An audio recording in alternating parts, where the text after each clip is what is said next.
आज मेरा नया जन्म हुआ है। अगर मैं ऐसा कहूँ तो कुछ गलत नहीं होगा। मैं एक खुशमिजाज जिंदा दिल लड़की कब इतनी निराशावादी और असुरक्षित हो गई पता ही नहीं चला। मैंने तो उसे हमेशा प्यार किया था और अपने रिश्ते को संभालने की पूरी कोशिश की, पर अब लगता है कि मैं रिश्ता संभाल नहीं रही थी बल्कि अपने आप को बेवकूफ़ बना रही थी।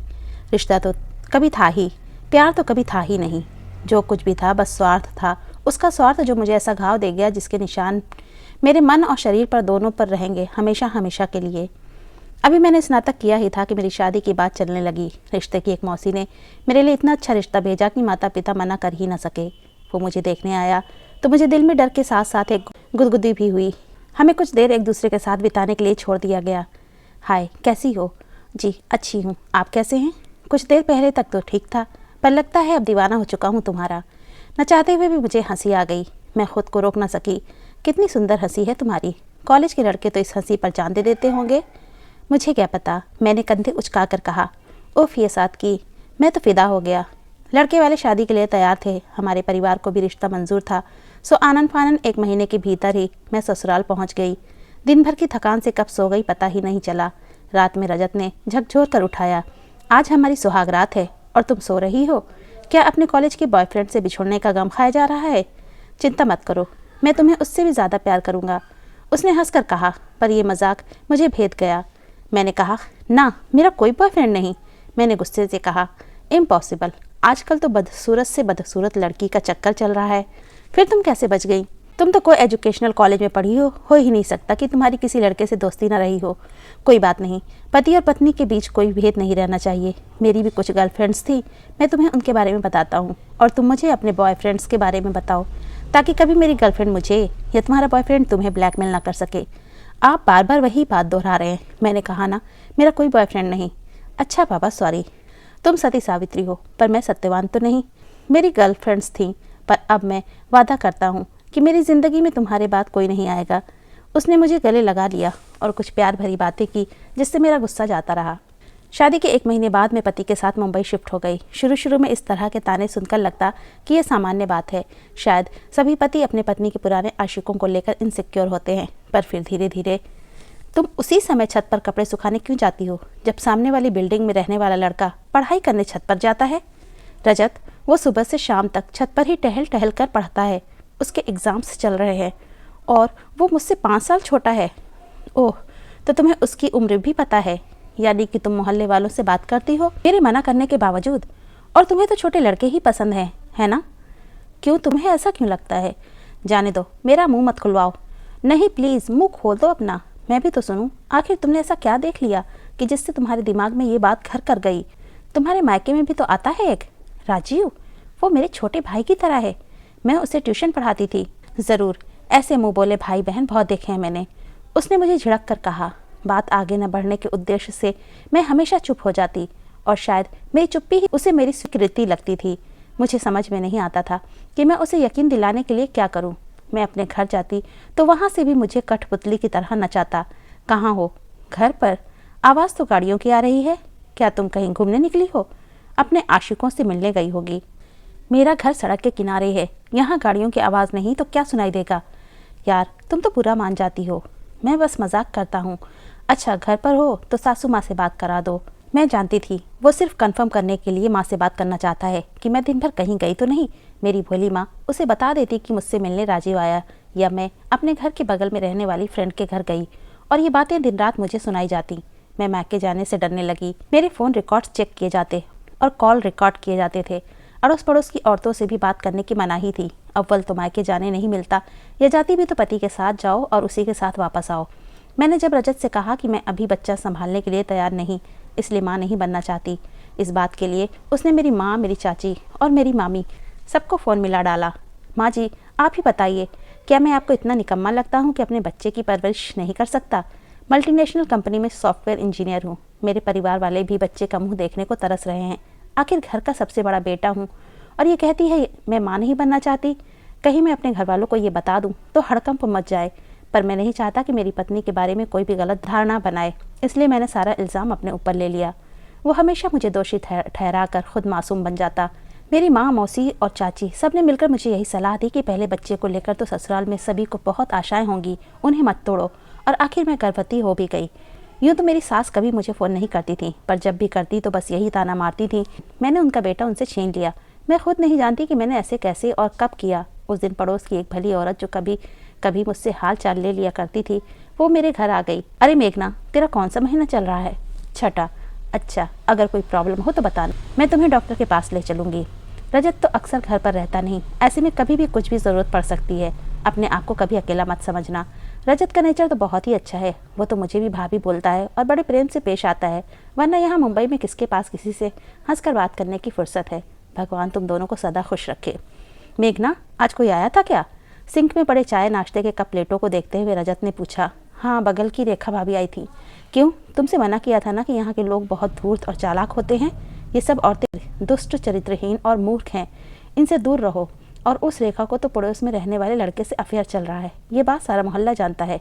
पति के जाते ही उसे घर बुला लेती है और फिर मैंने तुम्हें उसके बारे में पहले भी बताया था कि वो तो मुझे भी लाइन मारती है, फिर भी तुमने उसके जैसी औरत को घर में बुलाकर चाय नाश्ता कराया। पर वो तो आपकी बहुत तारीफ कर रही थी और मुझे प्रेग्नेंट देखकर कह रही थी कि कोई ज़रूरत हो तो बताना। अच्छा, मेरी तारीफ तो करेंगी ही, मुझे फंसाना जो है। क्या तुम्हें लगता है कि वो तुम्हारा ख्याल मुझसे बेहतर रख सकती हैं? मैंने ऐसा तो नहीं कहा, पर कोई आ जाए तो क्या भगा दूँ? हाँ बिल्कुल भगा दो। तुम्हारा पति मैं हूँ, वो नहीं। किसी भी बाहरी व्यक्ति से फालतू मेलजोल बढ़ाने की ज़रूरत नहीं। यहाँ की औरतें सब शराबी और बदचलन हैं और मैं नहीं चाहता कि मेरी भोली भाली पत्नी भी उनके रंग में रंग जाए। मेघना, तुम बहुत सीधी और भोली हो, तुम्हें मैं दुनिया की बुराइयों से बचाना चाहता हूँ, इसलिए थोड़ी सख्ती बरतता हूँ। कोई बात नहीं, पर आज के बाद वो औरत आए तो बाहर से ही हालचाल देकर कोई बहाना बनाकर बाहर से ही भगा देना। ये कहकर उसने मेरे चेहरे को अपने दोनों हाथों में थाम लिया और मेरे माथे पर चुंबन दिया। जब मैं तर्क देती तो मुझे इसी तरह निरस्त कर देता था। मुझे समझ में नहीं आता था कि मैं ऐसा क्या करूं कि वो नाराज़ ना हो, दुखी ना हो और परेशान ना हो। मेरी माँ भी मुझे फ़ोन करती तो मैं गिनी चुनी बात करके फ़ोन जल्दी से जल्दी रख देती। रेखा भाभी को भी मैंने बाहर से ही टरकाना शुरू कर दिया। आखिर उन्होंने भी हार मान ली और मेरे घर आना छोड़ दिया। मेरा 8वां महीना चल रहा था जब एक दिन घर की डोरबेल बजी। यह रजत के आने का समय नहीं था। दिल धड़क गया कि कौन होगा, कहीं रेखा भाभी तो नहीं। दरवाज़ा खोलते ही एक जाना पहचाना चेहरा दिखा, पर कुछ याद नहीं आया कि ये कौन है। अरे मेघना, मैं प्राची, तेरे बचपन की फ्रेंड। भूल गई? यह मेरा नया रूप देखकर कंफ्यूज हो गई, उसने उसी चिर परिचित अंदाज में मटक कर कहा। प्राची मेरे बचपन की सहेली थी। हम एक ही स्कूल, एक ही कॉलेज में पढ़े थे। हमारे घर भी आसपास ही थे। हमारा बचपन और किशोरावस्था एक दूसरे के घरों में ही बीता है। उसे देखकर उसे गले लगाने की इच्छा तेज़ हुई, पर औपचारिक मुस्कान देकर मैंने डरते हुए उसके भीतर आने के लिए रास्ता दिया। वाह यार, घर तो बहुत बढ़िया है। तेरा पति खूब कमाता होगा, वरना मुंबई शहर में अपना घर होना कोई छोटी बात तो नहीं। और कैसी है? तू बैठ, मैं चाय लेकर आती हूँ। मैं जल्दी से जल्दी उसे टरकाना चाहती थी। क्या यार, क्या अब हम इतने दूर हो गए कि तू मुझे मेहमानों की तरह चाय नाश्ता कराएगी? मैं खुद बना लूँगी, तू तो यहाँ बैठ मेरे पास। प्राची ने मुझे खींचा और सोफे पर बसर गई। वो मुझे अपने मुंबई शिफ्ट होने की कहानी सुना रही थी, पर मेरा ध्यान कहीं और ही था। मेघना, क्या बात है? प्राची ने मेरा उड़ा हुआ रंग देखकर कहा। कुछ नहीं, बस कुछ तबीयत ठीक नहीं। मैंने साफ झूठ बोला। प्राची ने मुझे गले लगा लिया। मुझसे झूठ बोलकर तुझे लगता है कि तू बच जाएगी, पर तू नहीं जानती तू काँप रही है। ये एंजाइटी के लक्षण है। मैं एक साइकोलॉजिस्ट की बेटी हूँ, भूल गई? पापा ने यहीं एक क्लिनिक शुरू किया है, मैं भी उनके साथ प्रैक्टिस करती हूँ। मैं पहले भी तेरे दिल में झांक सकती थी। तुझे पढ़ने के लिए मुझे भी PhD करने की ज़रूरत नहीं है। मेरा रोका हुआ बांध टूट गया और मैंने बेध्यानी में उसे सब कुछ बता दिया। प्राची, ये लोग परजीवी की तरह होते हैं जो दूसरों का खून चूस कर जीते हैं। हैरी पॉटर याद है ना? हम दोनों साथ ही देखने गए थे। उसमें डेमेंटर्स या दम पिशाच की तरह ये लोग भी जब तक हमारे आसपास रहते हैं हमारी सारी खुशियाँ चूसते रहते हैं और बस दुख भरी यादें ही हमारे पास रह जाती हैं। पर दम पिशाच जब आपके आसपास ना हो तो आप बेहतर फील करते हैं, जबकि नर्सिसिस्ट तुमसे दूर रहकर भी तुम्हारी खुशियाँ चूस सकते हैं। तेरी माँ को कुछ शक था, इसीलिए जब हम लोग यहाँ शिफ्ट हुए उन्होंने तेरा पता मुझे दिया और कहा कि मैं तुझसे कभी मिल आया करूँ।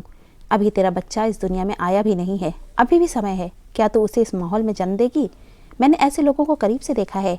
एक बार बच्चा हो गया तो इस जाल से निकलना और भी मुश्किल होगा। जब कभी भी तू इनसे दूर जाना चाहेगी तब समाज में दूसरी औरतें तुझे यकीन दिलाएंगी कि बेटा अपने बच्चे का मुंह देख कर जी। जब तेरे बच्चे बड़े होंगे तब तेरे अच्छे दिन आ जाएंगे, पर यकीन मान तो इंतज़ार करती रह जाएगी और अच्छे दिन कभी भी नहीं आएंगे। ये लोग बच्चों में उनकी माँ के प्रति भी जहर भर देते हैं। निर्णय लेने का यही सही समय है। कम से कम तू अपने बच्चे की नज़रों में तो नहीं गिरेगी। तो मैं क्या करूँ? मैं फट पड़ी। कड़े फैसले लेने होंगे। तू अपने पति की पत्नी नहीं बल्कि उसका भोजन है। वो वैम्पायर की तरह तेरे खून पर जी रहा है। तुझे खुद को मजबूत करना होगा और उससे पीछा छुड़ाना होगा। तुझे अपनी ज़िंदगी जीने का पूरा हक है। अपने लिए नहीं तो अपने बच्चे के लिए इस नर्क से निकलना होगा। हम सब तेरे साथ हैं। तू मेरे घर चल, मैं तुझे अपने पापा के क्लिनिक में जॉब दिला दूंगी। वो तुझे धमकियाँ देगा, डराएगा, बुरा भला कहेगा, पर वो खुद बहुत कमज़ोर है। यकीन मान, तेरा डर ही उसे ताकत दे रहा है, वरना वो किसी खरगोश को भी नहीं मार सकता। प्राची ने बहुत देर तक मुझे नार्सिसिस्ट की कहानियाँ सुनाई और मुझे अपने पति से तलाक लेकर नया जीवन शुरू करने का सुझाव दिया। मैं उसी समय अपना सामान बांधकर वहाँ से चली गई। उसके बाद शुरू हुआ मेरे और मेरे परिवार के लिए भयंकर त्रासदी का दौर। वो दिन भर मेरे घर वालों को और मुझे धमकियाँ देता। इस बीच मैं एक बच्ची की माँ भी बन गई। मैंने उसका फ़ोन ब्लॉक पर लगाया, पर प्राची ने हटवा दिया, ये कहकर कि उसकी धमकियाँ कोर्ट में उसके खिलाफ काम आएंगी। मैं तेरी जैसी नीच और उसकी नाजायज़ औलाद को एक फूटी कौड़ी नहीं दूंगा। मैं नौकरी छोड़कर सन्यासी हो जाऊंगा, ना कमाऊंगा ना काम करूंगा। फिर तो कैसे मुझसे कंपनसेशन ले सकेगी? मुझे कंपनसेशन नहीं चाहिए, मैं म्यूचुअल सेपरेशन के लिए तैयार हूँ। बस तुम मेरा पीछा छोड़ दो, मैं अपनी बच्ची खुद पाल लूँगी। तू और तेरी बेटी दोनों छिनारा करके पेट पालेंगी। तू नहीं जानती समाज में अकेली औरत की क्या दुर्गत होती है। तेरी बेटी को भी लोग हमेशा बुरी नज़र से ही देखेंगे और बड़े होते होते वो भी तेरी तरह छिनाला बन चुकी होगी। अभी भी वक्त है, लौट आओ मेघना, मैं तुमसे बहुत प्यार करता हूँ। मैंने कभी भी तुम पर हाथ नहीं उठाया, वरना कई पति अपनी पत्नियों के साथ कैसी बर्बरता करते हैं। हो सकता है मैंने कभी कभी तुमसे सख्ती बरती हो, पर मैं माफ़ी मांगता हूँ और तुम्हारे साथ नई शुरुआत करना चाहता हूँ।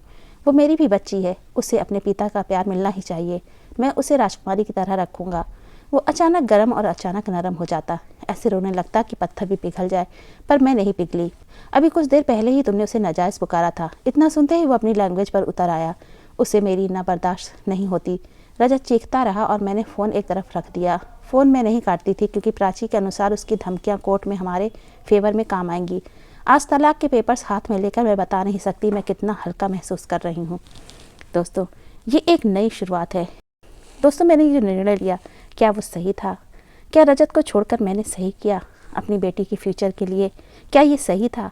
अपनी राय हमें ज़रूर दीजिए और वीडियो अच्छी लगी हो तो प्लीज़ इसे लाइक कीजिए, शेयर कीजिए और चैनल को अभी तक सब्सक्राइब नहीं किया तो प्लीज़ चैनल को सब्सक्राइब कीजिए। Thanks for watching.